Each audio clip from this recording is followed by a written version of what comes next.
아주 감사합니다. 어린 학생이 아주 노련하게 연주를 참 감동적으로 잘하십니다. 감사합니다.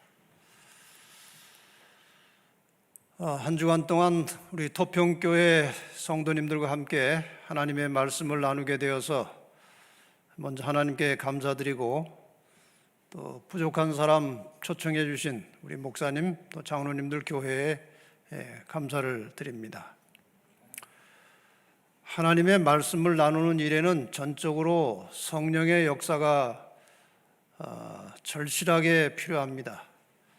한 주간 동안 여러분도 오실 때 기도 많이 하고 오시고 또 저도 기도 많이 하면서 이 하나님의 말씀을 나누는 시간 동안에 피차간에 성령의 역사가 충만하게 되기를 바랍니다.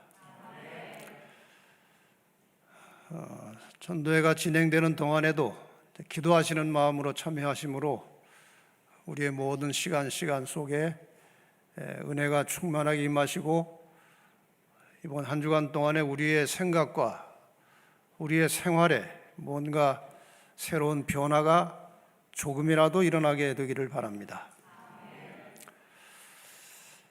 한 주간 동안 나누게 될 말씀의 총 주제는 코로나 세상 누가 살아남을 것인가? 요즘은 단 하루도 코로나라고 하는 말을 하지 않고 지나가는 날이 없을 정도로 우리가 한 1년 반 이상 이 코로나 때문에 신음을 하고 있습니다. 그 사이에 벌써 세상은 많이 변했고 앞으로 이것이 어떻게 진행될지 어떻게 종결될지 아무도 모릅니다. 그러나 분명한 사실은 이제 어느 정도 시간이 지나면 우리는 틀림없이 지금과는 다른 세상에 살게 될 것이라고 모든 전문가들이 그렇게 말하고 예측을 하고 있습니다. 지금 우리가 살고 있는 이 지구상에는 이 코로나로 인해서 발생되는 수많은 문제들이 계속해서 일어나고 있습니다. 우선 경제 문제, 제가 일일이 설명드리지 않겠습니다. 여러분이 잘 아시기 때문에.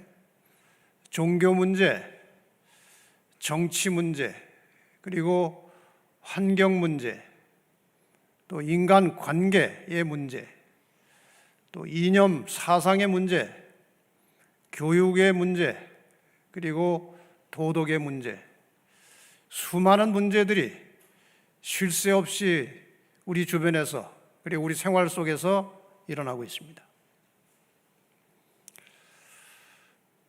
오래전에 KBS 9시 뉴스에서 이런 뉴스가 다루어졌습니다.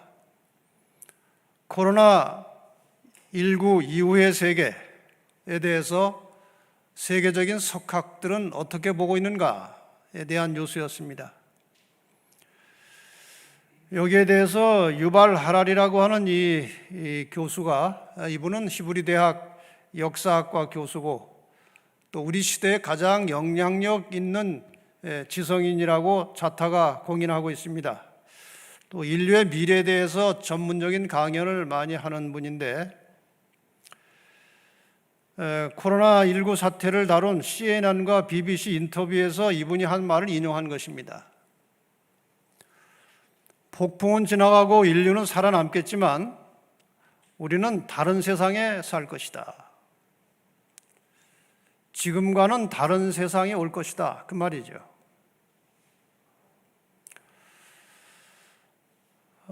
그 다른 세상이 어떤 세상이냐? 지금의 흐름을 보면 개인의 자유를 상실한 통제와 감시 사회로 전환될 것이다. 거의 다 학자들은 미래를 이렇게 보고 있습니다. 자유롭지 않은 국가가 혹은 어떤 단체가 어떤 집단이 개인을 통제하고 감시하는 그런 세상으로 변해가고 있다는 것입니다. 여기 그러한 변화에 대한 기사들이 여기저기 많이 나옵니다. 그 중에 한 웹사이트에 보니까 코로나 재앙과 새로운 신세계 질서의 세계 단일 정부라고 하는 말이 나옵니다. 다시 말하면 이 코로나의 여파로 새로운 신세계 질서, 뉴 월드 오더라고 하는 새로운 세상의 질서가 만들어질 것이고, 세계는 아마도 단일 정부로 들어가지 않나 하는 그런 예측들을 많이 하고 있어요. 그러니까 이것이 바로 지금 우리가 누리고 있는 세상과는 다른 세상입니다. 다시 말해서 이 코로나라고 하는 것은 새로운 질서의 세계 단일 정부를 수립하는 촉진제가 될 것으로 예상되는 것입니다. 이건 제 개인의 의견이 아니고 제가 많은 자료를 가지고 종합해서 내린 정리한 결론입니다. 인간들 스스로는 자기들이 세상을 통합해서 통치하려고 단일 정부를 세우려고 할지 모르지만 이 세상 역사의 마지막에는 이 땅에 하나님의 나라가 세워지고 하나님께서 통치하시는 세상에 올 것이 예언에 나타나 있습니다. 믿으십니까? 아무리 사람이 온갖 수단 방법을 가지고 인간 나라를 혹은 개인을 통치하고 지배하려고 해도 역사의 마지막은 하나님께서 나라를 세우시는 것입니다. 사람들이 이렇게 계획은 가지고 있지만 그 뜻을 제대로 이루지 못할 것이고 혹시 이룬다고 해도 그 기간은 결코 길지 않을 것입니다. 여러분이 잘 아시는 바벨론 왕 느부갓네살이 자다가 꿈을 꾸었습니다. 꿈속에서 이런 신상을 보게 됩니다. 이런 신상을 봤는데 공중에서 돌이 날아와서 신상에 발을 치니까 저 신상이 산산조각으로 다 부서져 날아가 버리고 이 돌이 태산을 이루어 세상에 가득 차는 그런 꿈을 꾸게 되었습니다. 잘 아시는 대로 그 당시 바벨론 왕궁에서 교육받고 있던 석학 다니엘이 나와서 이제 하나님의 기도의 응답으로 하나님께 기도해서 그 응답으로 이제 이 꿈을 해석하는데 잘 아시듯이 저 금으로 된 머리는 그 당시의 대국 바벨론을 가리키는 것이고 그 다음에 은으로 된 가슴과 팔은 바벨론을 정복한 페르시아 장차 올라올 나라를 미리 본 것입니다. 그 다음에 배와 넓적다리, 이 배와 다리는 페르시아를 멸망시킬 그리스를 상징하는 것이었고, 그 다음에 그리스는 다시 저 철이 상징하는 로마에 의해서 망할 것입니다. 그렇게 꿈을 해석했고, 그 다음에 저기 종아리에 이어지는 발가락은 로마에서 분열될 여러 나라들을 상징하는 것이었습니다. 철같이 강한 나라, 흙같이 약한 나라가 섞여 있지만 하나가 되지 않는 것입니다. 그런데 지금 사람들은 이 온 세상을 하나로 만들려고 하고 있어요. 예언의 결론은 돌입니다. 이 돌은 다니엘서 2장 44절에 이렇게 해석하고 있습니다. 이 열왕의 때 지금 여러분이나 저는 이 열국시대 강한 나라와 약한 나라가 섞여 살지만 통일되지 않는 이 열왕의 시대에 우리가 살고 있습니다.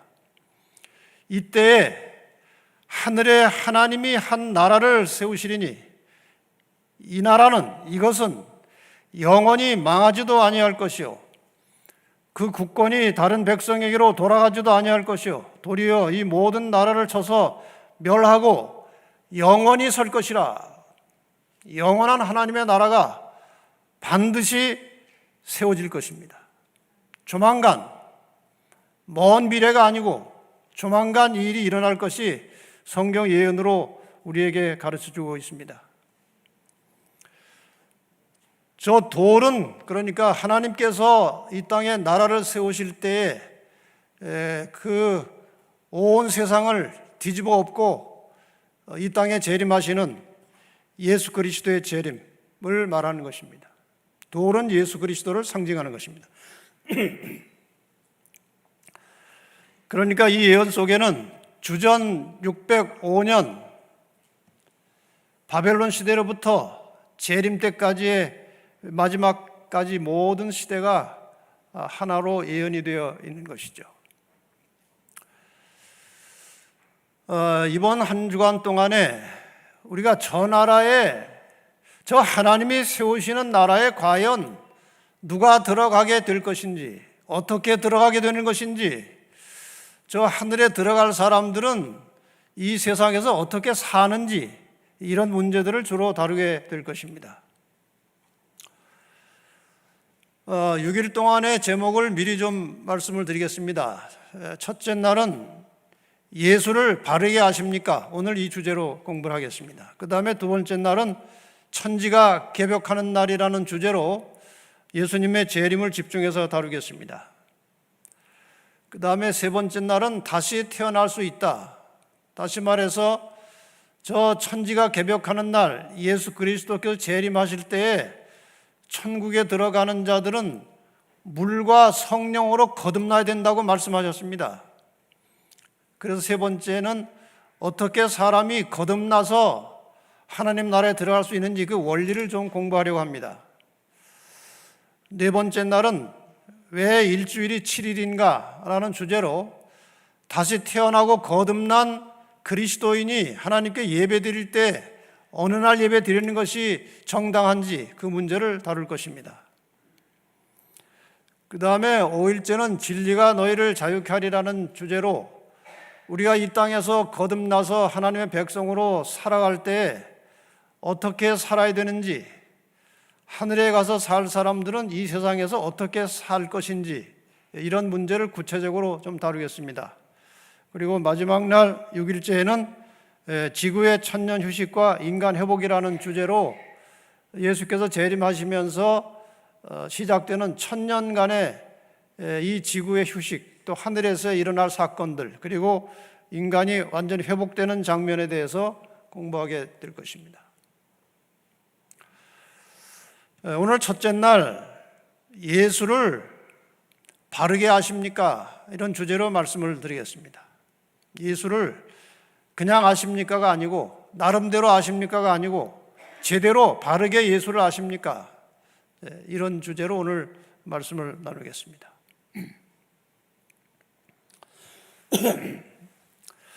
어떤 철학자가 이런 말을 했다고 합니다.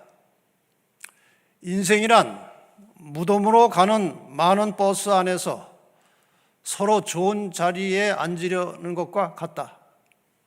잘 생각해 보시면 맞는 말이죠.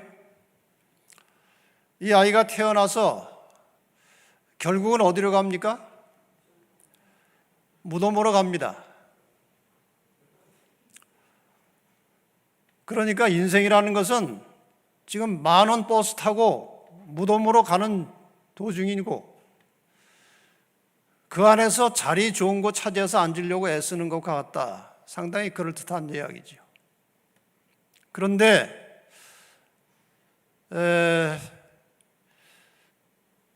성경에 보면 요한복음 3장 16절에 하나님이 세상을 이처럼 사랑하사 독생자를 주셨으니 이는 저를 믿는 자마다 멸망치 않고 무덤으로 가지 않고, 그 말이에요. 무덤에 가서 영원히 죽지 않고 영생을 얻게 하려 하심이니라. 다시 말해서 무덤으로 들어가기 전에 예수를 잘 믿으면 다른 길이 있다는 것입니다. 이 다른 길로 가던 중에 마침내 도달할 목적지를 히브리 11장 16절에서는 저희가 이제는 더 나은 본향을 사모하니 곧 하늘에 있는 것이라. 그러므로 하나님이 저희를 위하여 한 성을 예비하셨느니라 그랬습니다. 그러니까 무덤으로 가기 전에 예수를 믿고 구원을 받으면 영생을 얻어서 더 나은 본향으로 갈 수 있다는 것이죠. 그런데 중요한 것은 예수를 제대로 알고 믿어야 된다는 것입니다. 불행하게도 오늘날 이 세상에 많은 사람들이 예수를 믿고 있습니다마는 예수를 잘 모르고 예수를 믿습니다. 여러분, 저 사진을 보면은 누구라고 말씀하실 겁니까? 예수 맞습니까? 예, 대개 다 저분은 예수라고 말할 것입니다. 이분은 조금 다르게 생겼는데 저분을 보고 뭐라고 하시겠습니까? 예수입니까? 누가 진짜 예수입니까? 다르게 생겼는데요. 이분은 누구십니까? 웃으시는데 저분도 예수라고 말합니다. 예수. 저분도 예수예요. 저분도 예수예요. 아프리카에서는 예수를 이렇게 그립니다. 이게 아프리카 예수예요. 다 예수예요. 요새는 안경 쓴 예수도 누가 그려놨어요. 다 예수입니다. 근데 다 다르게 생겼습니다. 왜 그럴까요? 예수를 그리는 화가마다 예수를 생각하는 이미지가 다른 거예요. 마찬가지로 여러분이 예수를 믿고 있지만 여러분이 생각하는 예수는 다 서로 다릅니다. 제가 생각하는 예수와 여기 다른 어떤 분이 생각하는 예수는 다를 수 있어요. 왜 다를까요? 근데 예수를 아는 것은요, 굉장히 중요합니다. 요한복음 17장 3절에 보면 영생은 곧 유일하신 참 하나님과 그의 보내신 자 예수 그리스도를 아는 것이라고 그랬어요. 예수 그리스도를 아는 것과 영생은 매우 밀접한 관계를 가지고 있습니다. 예수를 제대로 알고 믿어야 영생으로 들어갈 수 있다는 것입니다. 예수를 서로 다르게 아는 이유가 여기 있습니다. 요한복음 5장 39절에 너희가 성경에서 영생을 얻는 줄 생각하고 성경을 상고하거니와 이 성경이 내게 대하여 증거하는 것이로다 그랬어요. 그러니까 성경을 얼마나 정확하게, 얼마나 깊이 있게 제대로 알고 있느냐에 따라서 예수를 생각하는 자기의 생각이 다를 수 있는 것입니다. 성경을 조금밖에 모를 때 생각하던 예수하고 성경을 깊이 깨달은 다음에 예수는 다른 것입니다. 제가 서울중앙교에서 목회할 때에 요한계시록 강의를 한 6달에 걸쳐서 일주일에 한 번씩 한 적이 있습니다. 그때 그 계시록 강의 테이프를 이제 여기저기 많은 사람들이 돌렸는데 장로교에 다니는 한 남자 안수 집사님이 이제 그 테이프를 처제가 전해준 거를 들었습니다. 이분은 집이 양평이고 직장이 서울이라 거의 1시간 반 동안 이제 차를 운전해서 가는데 2단에서는 계시록을 어떻게 가르치냐, 이 어려운 것을 하고 이제 재미삼아 듣기 시작했어요. 근데 들을수록 심각해진 것입니다. 그게 23번의 강의를 한 것인데 거의 20번째 가서는 완전히 마음의 변화가 와가지고 저를 만나자고 연락이 왔어요.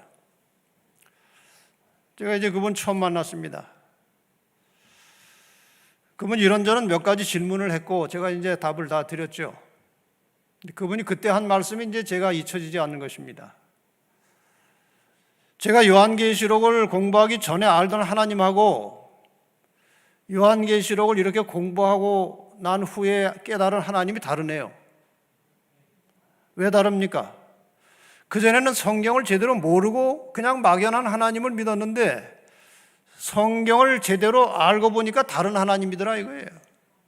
그냥 막연하고 추상적이던 그 하나님이 매우 구체적이고 실제적인 하나님으로 와서 닿았다는 거예요. 여러분이 예수를 잘 믿으시려면, 여기 말씀한 대로 예수를 잘 아시려면 성경 말씀을 기도하면서 깊이 연구하시기를 바랍니다. 그냥 대충대충 공부하면 예수님을 잘 모릅니다. 깊이 연구하세요. 성경에 기록된 예수 그리스도를 제가 간략하게 요약해서 말씀드리면 이렇습니다. 아시는 대로 성경은 구약과 신약 두 책으로 되어 있고, 여기에 약이라고 하는 것은 약속할 때 약자입니다. 그러니까 성경 전체는 두 개의 약속의 덩어리입니다. 구약은 먼저 하신 약속이죠. 구약의 초점은 무엇이냐? 범죄한 인간을 살리시고 구원하시러 예수 그리스도께서 이 땅에 내려오시겠다는 약속이었습니다. 하나님이 사람에게 하신 약속이었습니다. 그 약속대로 예수님은 오셨습니다. 그리고 십자가에 돌아가심으로 모든 인간의 구원을 다 이루셨습니다. 누구든지 저를 믿으면 구원 얻을 수 있는 길이 열린 것이죠. 그리고 하늘로 올라가셨습니다.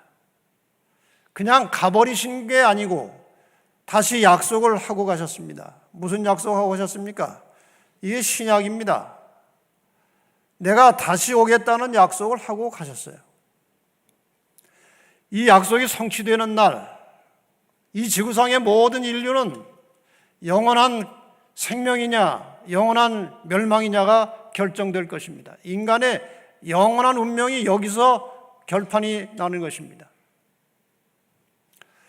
다시 감추려면 구약의 약속의 내용은, 구약의 목적은 예수 그리스도의 초림인데, 초림의 목적은 인간을 죄로부터 구원하시겠다는 것이 이 구약의 약속입니다. 신약은 재림의 약속인데, 이것은 죄로부터 구원받은 사람을 죄악 세상에서 구출해서 데리고 가시겠다는 겁니다. 이렇게 해서 성경 전체는 다 예수 그리스도에 대한 약속이에요. 우리는 모든 성경 속에서 그리스도를 볼 수 있는 눈을 열어야 하는 것입니다. 성경 구구절절이 이 모든 역사가 다 예수님의 초림과 재림과 관련이 있는 것이죠. 사도행전 17장 11절에 보면, 베레아 사람은 데살로니가에 있는 사람보다 더 신사적이어서 간절한 마음으로 말씀을 받고 이것이 그러한가 하여 날마다 성경을 상고함으로, 날마다 성경을 깊이 연구했다는 것입니다. 여러분, 한 주간 동안에 아주 제한된 짧은 시간이지만 성경을 좀 더 깊이 제대로 깨닫고 연구해서 계속해서 여러분의 개인의 일상생활 속에서라도 성경을 깊이 읽고 연구하는 그런 습관을 가지시기를 바랍니다. 그것이 예수를 제대로 깨달을 수 있는 길입니다. 그런데 이 예수님은 성경에 많은 예언을 통해서 미리 기록되었습니다.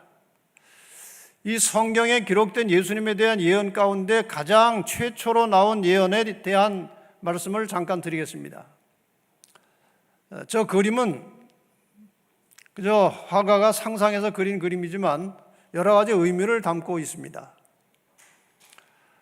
아담과 하와가 범죄하고 이상한 느낌이 들었습니다. 불안하고 두렵고 창피하고 이상한 생각이 들어서 누가 옆에 있지도 않은데 숨었습니다. 하나님께서 나타나셨습니다. 아담아, 하나님께서 아담에게 말씀하십니다. 너 왜 거기 숨었느냐? 선악과 먹었느냐? 네, 하와가 줘서 먹었습니다. 하와 핑계를 댔습니다. 하와야, 너 왜 먹었느냐? 뱀이 주어서 먹었습니다. 하나님께서 뱀에게 묻지 않으셨습니다. 왜냐하면 저것은, 뱀은 하나의 매개체일 뿐이고 그 속에 사탄이 들어가는 것입니다. 사탄은 이미 타락한 존재고 물어볼 가치가 없는 존재입니다. 사탄의 악의 장본이기 때문에. 하나님께서는 이 순간에 사탄에게 이 말씀을 하신 것입니다. 내가 너로 이건 하나님께서 사탄에게 하시는 말씀이에요. 내가 너로 여자와 원수가 되게 하고 여자와 적대감을 갖게 될 것이고 너와 여자는 앞으로 대립관계로 싸우게 될 것이다. 그리고 너의 후손도 여자의 후손과 원수가 되게 하리니 여자의 후손은 내 머리를 상하게 할 것이요 너는 그의 발꿈치를 상하게 할 것이니라. 여러분, 이 짤막한 성경절 속에 이 성경의 역사 전체가 다 들어 있습니다. 창세기 3장 15절은 구약 성경 모든 내용 중에 가장 중요한 핵심적인 내용입니다. 모든 성경은 다 창세기 3장 15절을 풀어놓은 것입니다. 자, 이게 다 상징으로 되어 있기 때문에 이제 설명을 좀 드려야 되겠죠. 일단 이것은 싸움하는 이야기입니다. 여자와 여자의 후손이 한 편이 되고 사탄과 뱀의 후손이 한 편이 되어서 이제 싸운다는 것입니다. 여기 여자는 무엇인가? 성경에서 여자가 상징적으로 나타날 때는 하나님의 백성이나 교회를 가리킵니다. 하나님의 백성들이 모인 교회, 그래서 구약의 여자는 이스라엘이고 신약의 여자는 교회입니다. 이게 여자예요. 여자의 후손은 구약의 여자 이스라엘 백성들의 혈통을 빌려서 이 땅에 태어날 메시아 예수 그리스도를 말하는 것이죠. 여자의 후손입니다. 또 왜 여자의 후손인가? 이 땅에 존재하는 모든 사람은 남자의 씨로 태어납니다. 그런데 메시아 예수 그리스도는 남자와 상관없이 바로 여자에게서 나왔습니다. 그래서 여자의 후손입니다. 너는 뱀, 용, 사탄, 마귀를 가리키는 것입니다. 여자와 내가 원수가 될 것이다. 싸울 것이다. 그 다음에 너의 후손은 이 세상에 사탄의 일을 이루어가는 모든 악의 세력들이 다 사탄의 후손입니다. 뱀의 후손들입니다. 이렇게 해서 여자와 여자의 후손 그리고 사탄과 이 세상의 악의 세력들이 한 패를 이루어 싸우게 된다는 것입니다.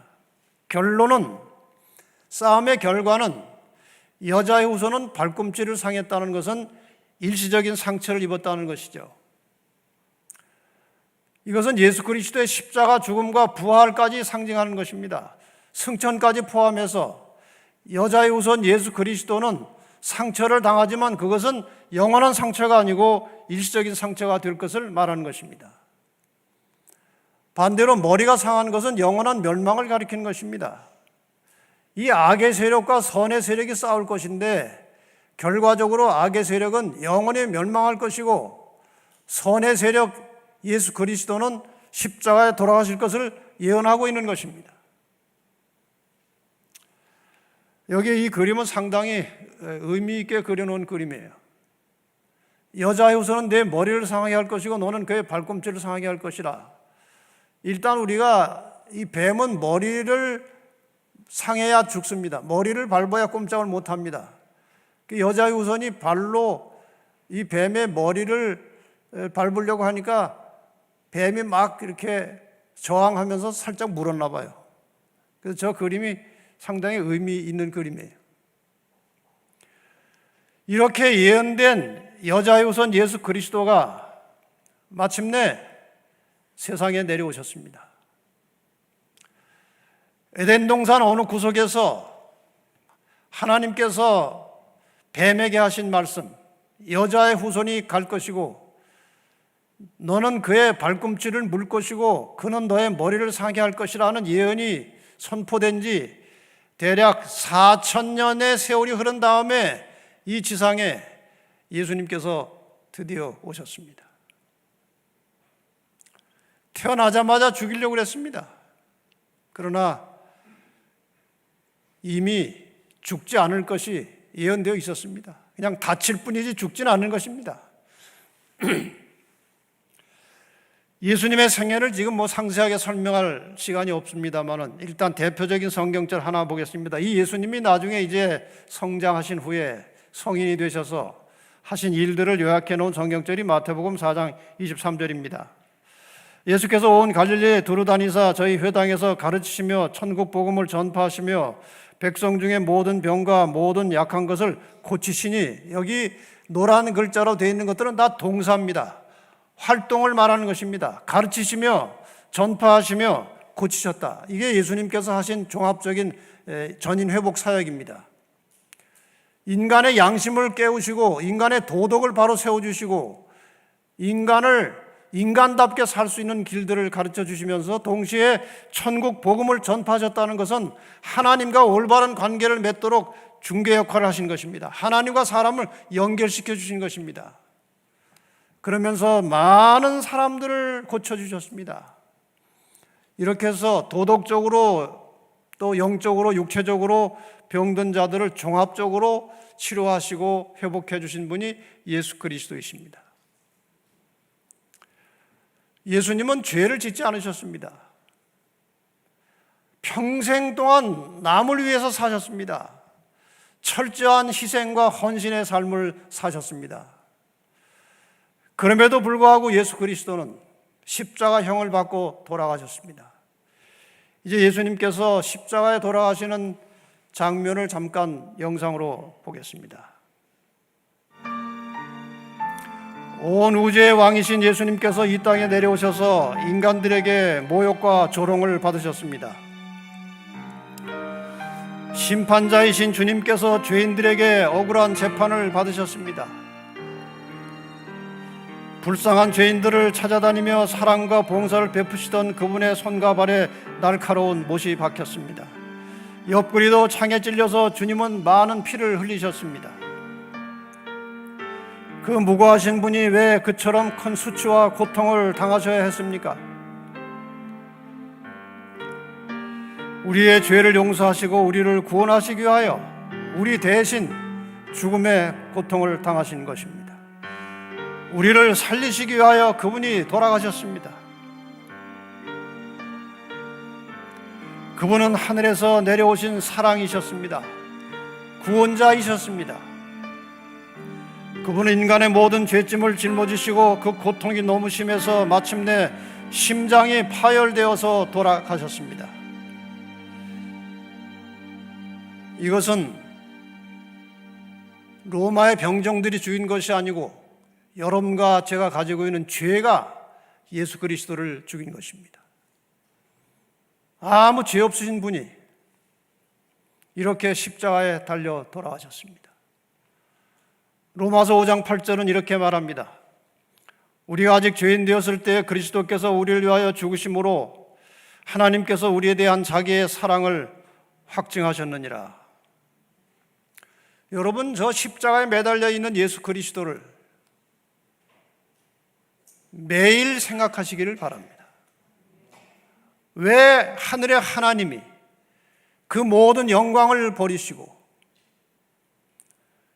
그 모든 권세를 포기하시고 이 땅에 내려오셔서 저렇게 처참하게 돌아가셨는지를 잘 생각해 보시기를 바랍니다.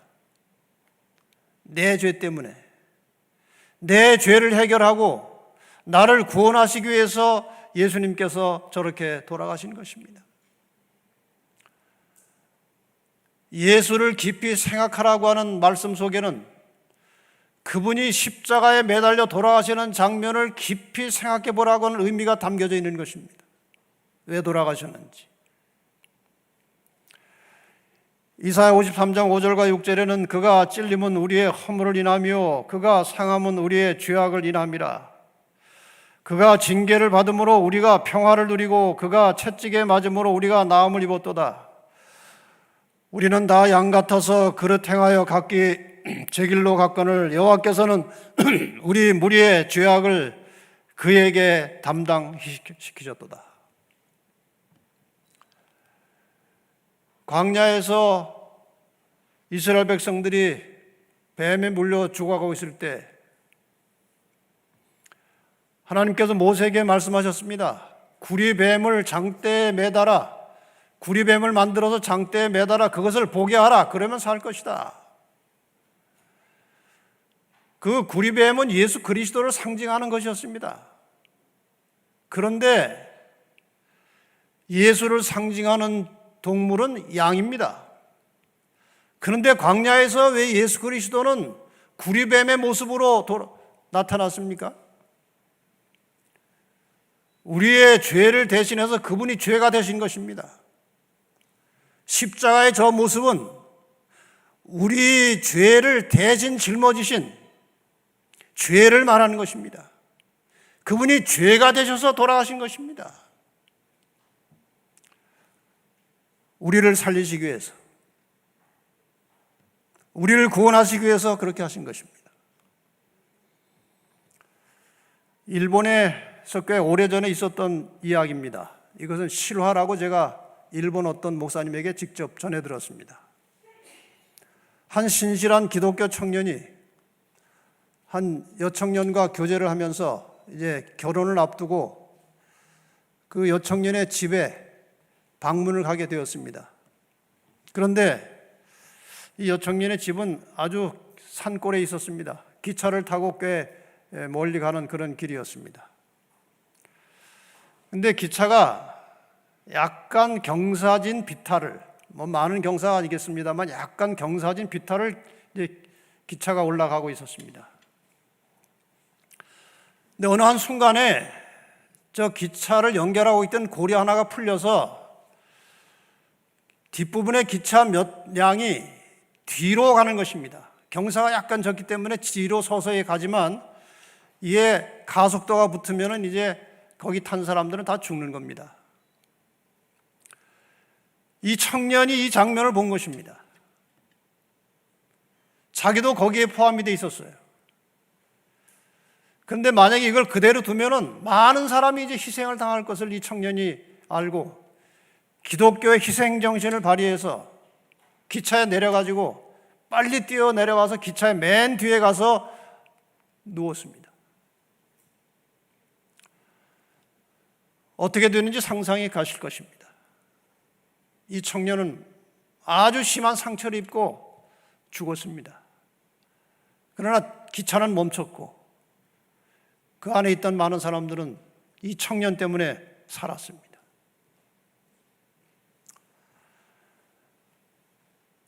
오늘 우리가 살아있는 이유는, 오늘 우리가 살 수 있는 이유는 예수께서 우리 대신 죽었기 때문에 사는 것입니다. 살고 있는 것입니다. 나를 구원하시기 위하여 십자가에 매달려 죽어가고 계시는 예수님을 깊이 생각해 보시기 바랍니다. 하나님의 아들 독생자 예수께서 인간이 되시어 온갖 고초와 시련과 고통과 인간의 모욕을 참으시면서 십자가에 돌아가신 것은 오직 나를 사랑하시고 구원하시기 위한 것이었습니다. 이 예수 그리스도를 외면하지 마시고 지금 이 순간 오늘 여러분의 개인의 구주로 영접하시기를 바랍니다. 예수님은 돌아가신 후에 무덤 속에 장사 지낸 바 되셨습니다. 분명히 무덤에 들어갔습니다. 돌 무덤에 들어갔어요. 그리고 무덤 문이 돌로 닫혔습니다. 이 예수님의 장사에 대해서 마가복음 15장 46절에 이렇게 기록하고 있습니다. 이 부자 요셉이, 예수님은 가난해서 무덤이 없습니다. 부자 요셉이라는 사람이 평상시에 예수님을 잘 눈여겨보고 있다가 그분이 메시아라는 사실을 어렴풋이 깨달았습니다. 그 요셉이 세마포를 사고 예수를 내려다가 이것으로 싸서 바위 속에 판 무덤에 넣어두니 돌을 굴러 무덤 문에 놓음에, 이렇게 해서 돌문이 닫혔습니다. 이게 장사 지내신 바 되신 것입니다. 그러나 예수님은 발꿈치를 다치는 것이지 머리를 다치는 것이 아닙니다. 일시적인 상처예요. 예수님이 3일 만에 살아나셨습니다. 예수님의 죽음을 애도하고 안타까워하던 여자들이 안식일 지나고 일요일 이른 새벽에 무덤에 가까이 갔습니다. 무덤에 돌문이 열려 있었습니다. 그리고 천사가 나타났습니다. 천사가 여자들에게 일러 가로되 너희는 무서워 말라. 십자가에 못 박히신 예수를 너희가 찾는 줄을 내가 아노라. 그가 여기 계시지 않고 그의 말씀하신 대로 살아나셨느니라. 예수님은 부활하셨습니다. 저 돌문은 아마 천사가 와서 열었을 것입니다. 예수님이 그 무덤에 나오셔서 살아나오셨습니다. 그리고 40일 후에 예수님은 다시 하늘로 올라가셨습니다. 사도행전 1장 8절과 9절에 보면 오직 성령이 너희에게 임하시면 너희가 권능을 받고 예루살렘과 온 유대와 사마리아 땅끝까지 이르러 내 증인이 되리라 하시니라. 이 말씀을 마치시고 저희 보는 데서 올려 가시니 구름이 저를 가리워 보이지 않게 하더라. 도대체 어디로 가셨습니까? 어디로 가신 것입니까?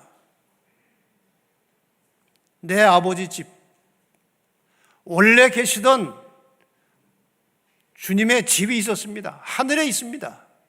거기서 내려오셨다가 이 지상에서 모든 사역을 마치시고 인간의 모든 구원받을 길을 다 열어놓으시고 누구든지 저를 믿으면 구원받을 수 있도록 만들어 놓으시고 내가 다시 오마 하고 올라가셨는데 원래 계시던 그 집으로 가신 것입니다. 떠나버리신 것이 아니에요. 다시 오시겠다고 그랬습니다. 약속대로 예수님은 다시 오실 것입니다. 예수님이 말씀하셨어요. 제자들에게 너희는 마음에 근심하지 말라. 하나님을 믿으니 또 나를 믿으라. 내 아버지 집에 거할 곳이 많도다. 내가 너희를 위하여 처소를 있을 곳을 예비하러 가노니 가서 너희를 위하여 처소를 예비하면 내가 다시 와서 내가 하늘에 올라가서 너희 있을 곳을 다 준비하겠다. 다 준비가 끝나면 내가 다시 와서 너희를 내게로 영접하여 나 있는 곳에 내 아버지 집에 너희도 있게 하리라. 이 약속은 단지 제자들에게만 하신 약속이 아니고 이 기독교 이후 시대, 이 전 시대를 포함해서 온 세대를 통해서 하나님을 신실하게 믿고 구원받은 사람들을 다 데리고 하늘에 가시겠다는 약속이에요. 믿으십니까? 예수님께서 우리를 데리러 다시 오실 것을 믿으십니까? 안 믿어도 오십니다. 노아 홍수 때 많은 사람들이 홍수가 올 것을 믿지 않았습니다. 상식적으로 과학적으로 맞지 않은 이야기예요. 안 믿었습니다. 그러나 홍수는 왔어요. 오늘날 많은 사람들이 재림을 믿지 않습니다. 재림을 기다리고 믿는 사람들을 희롱하고 조롱합니다. 노아의 때와 같이 그렇습니다. 그러나 주님은 오실 것입니다. 믿고 기다리는 자들이 복이 있을 것입니다. 예수님께서 그 오시는 광경까지 이렇게 말씀하셨습니다. 그때 인자의 징조가 하늘에서 보이겠고 그때 땅의 모든 족속들이 통곡하며 인자가 구름을 타고 능력과 큰 영광으로 오는 것을 보리라. 예수님께서 이 땅에 오실 때는 초라한 가난한 인간으로 오셨습니다. 왜 그랬을까요? 인간들의 본색을 드러내기 위해서 그렇게 오신 것입니다. 만약에 예수님이 아주 위풍당당한 장군의 모습으로 오셨다면 그 외모를 보고 사람들이 많이 따랐을 것입니다. 희망을 가졌을 것입니다. 그러나 이렇게 초라한 모습으로 온 것은 인간의 본색이 어떤 것인지를 드러내려고 이렇게 오신 것입니다. 그러나 재림하실 때는 영광 중에 나타나실 것입니다. 온 우주의 왕으로 임하시게 될 것입니다.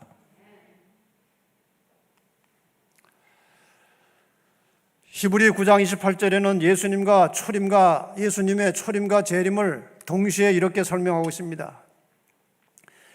이와 같이 그리스도도 많은 사람의 죄를 담당하시려고 단번에 들이신 바 되셨고 십자가 죽음을 말하는 것입니다. 구원에 이르게 하시기 위하여 죄와 상관없이 자기를 바라는 자들에게 두 번째 나타나시리라. 이 성경절 속에 초림과 재림이 다 포함되어 있는 것입니다. 여러분, 예수 그리스도의 초림을 믿으신다면 이분께 나와서 자기의 모든 죄를 고백하고 자기의 모든 과거를 뉘우치고 주님께 나오셔서 구원을 받으시기를 바랍니다. 구원받은 자들을 데리러 그분이 다시 오실 때, 두 번째 나타나실 때 들림을 받아서 아버지의 나라로, 하나님이 계신 그곳으로 다 함께 들어가시게 되기를 바랍니다. 하나님은 사랑이십니다. 모든 사람을 사랑하십니다. 그 사랑하는 사람들을 구원하시기 위하여 독생자 예수 그리스도를 이 땅에 보내셔서 우리의 죄를 대신하여 죽게 하시고 우리를 구원하여 주셨습니다. 누구든지 예수를 나의 구원자로 믿으면 멸망하지 않고 영생을 얻을 수 있는 길을 준비해 주셨습니다. 하나님은 사람을 강요하시지 않기 때문에 예수를 믿고 구원받는 일에는 우리의 자발적인 선택이 필요한 것입니다. 이 시간 가난한 마음으로 겸비한 심령으로 우리를 구원하기 위하여 십자가에 돌아가신 예수 그리스도를 여러분의 개인의 구주로 영접하시기 바랍니다. 우리가 예수를 나의 구주로 영접하고 믿는 순간에 우리는 하나님의 자녀가 되는 것입니다. 이제부터는 인생의 모든 시련과 고통과 아픔을 그분에게 맡기시고 기도하면 그분께서 우리를 위로하시고 우리를 가장 선하고 좋은 길로 인도해 주실 것입니다.